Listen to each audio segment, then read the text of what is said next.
C'est un bosquet d'arbres centenaires au pied du plus célèbre des monuments de Paris. Des platanes, des marronniers d'Inde, pour partie menacés d'abattage. Incompréhension chez ces promeneurs. Abattre ces arbres-là, qui sont quand même déjà d'un certain âge, c'est regrettable. Inadmissible. Tout doit être conservé ici. Et il faut un peu de végétation pour les Parisiens. Très, très important.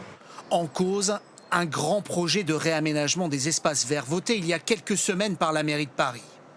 Un projet qui prévoit notamment la construction de nouveaux bâtiments, comme cette bagagerie, à quelques mètres seulement de la Tour Eiffel. Un bâtiment prévu pour sortir de terre à moins de 5 mètres de ce platane plus que centenaire.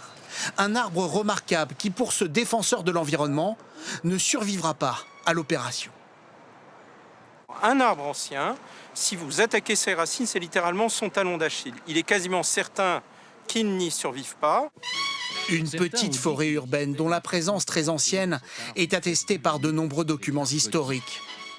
Il y a quelques mois déjà, la pose de ces clôtures vitrées à quelques mètres de la Tour Eiffel avait mis à mal les racines de certains arbres, comme celui-ci, finalement abattu.